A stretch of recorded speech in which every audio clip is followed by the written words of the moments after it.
어? 버스 정류장이 왜 이래? 서울시 앱에 올려서 빨리 조치를 취해야 되겠네.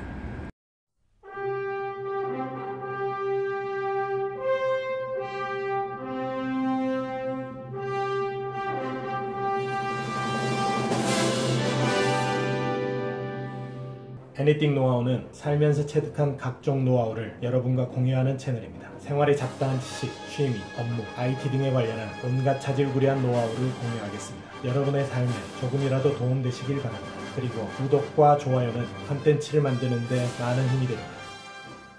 애니띵 노하우입니다. 2007년 1월 9일 스티브 잡스는 아이폰을 세상에 소개했습니다. 이 아이폰은 산업, 문화, 생활에 걸쳐서 전 분야에 영향을 끼쳤죠. 그런데 정작 우리가 살고 있는 주변은 어떻습니까? 보도블록은 깨져 있고 쓰레기는 넘쳐나고 주변은 온통 먼지가 날리고 시끄럽습니다. 스마트폰이 세상을 많이 바꿔놓긴 했지만 우리 삶의 퀄리티는 그렇게 많이 바꿔놓지 못한 것 같습니다. 그러면 그냥 이렇게 놔둬야 될까요? 안 되죠.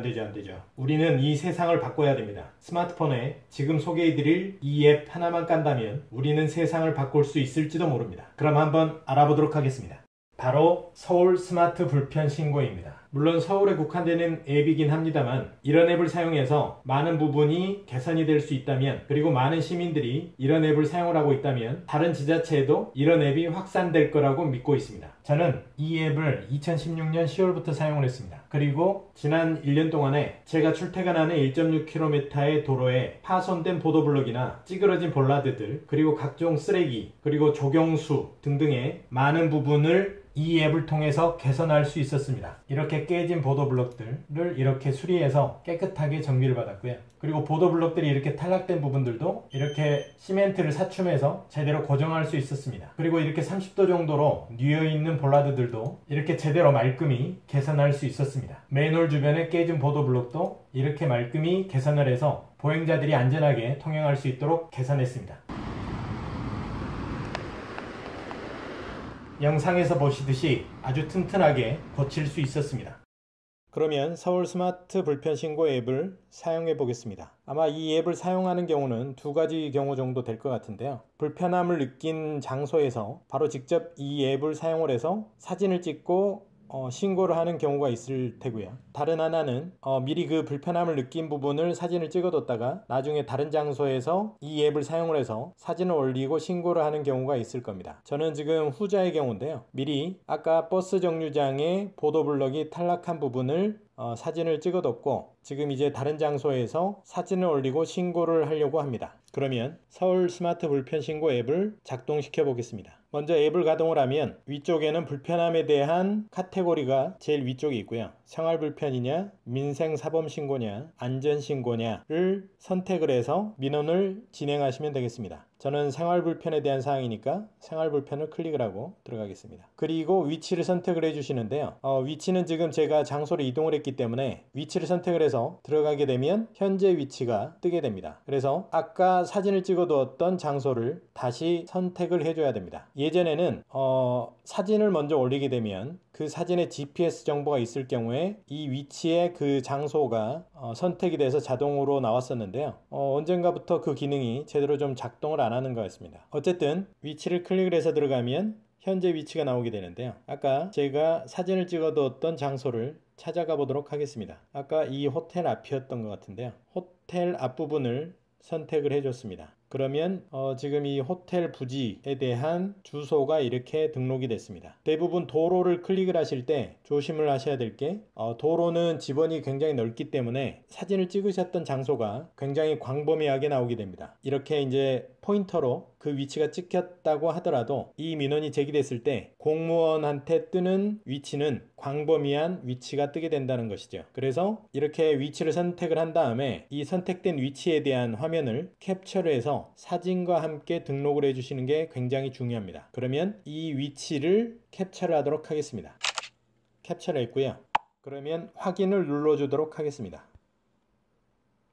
그러면 위치가 등록이 됐습니다. 사진 탭을 눌러서 사진을 등록시키겠습니다.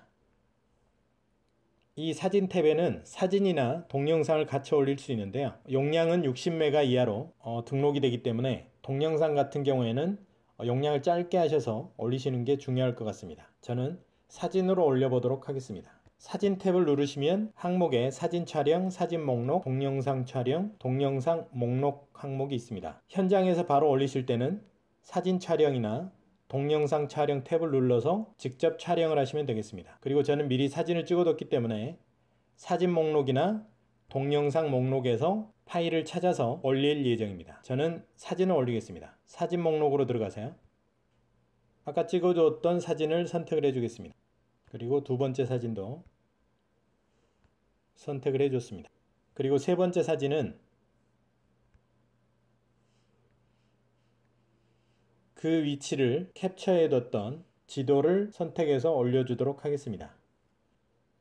그러면 사진 3장이 올라갔고요. 확인을 눌러주겠습니다. 그 다음 항목으로 신고 내용을 입력을 해줍니다. 버스 승강장의 보도 블럭이 탈락되어 승하차 시 굉장히 위험해 보입니다. 조속한 조치 부탁드립니다. 이렇게 등록을 하시고 보내기 버튼을 누르시면 되겠습니다. 그리고 이 생활불편 신고에 들어가게 되면 아래쪽에는 생활불편 신고, 그리고 자동차 과태료 부과 요청, 그리고 본인이 신고했었던 내용을 조회해보는 신고 조회 등이 있고요. 자동차 과태료 부과 요청은 인도나 주차해서는 안 될 곳에 다른 자동차가 주차되어져 있을 때 사진을 찍어서 올리게 되면 과태료를 부과하게 되는 그런 항목입니다. 다른 사람들한테 불편함을 주면서 주차를 하면 안 되겠죠. 그리고 그 다음 탭으로 신고 조회로 들어가면 본인이 올렸었던 신고 내용들이 올라와 있게 되는데요. 제가 올렸었던 버스 승강장의 신고 내용이 올라가 있습니다. 지금 현재 처리 상태는 접수되어져 있는 상태고요.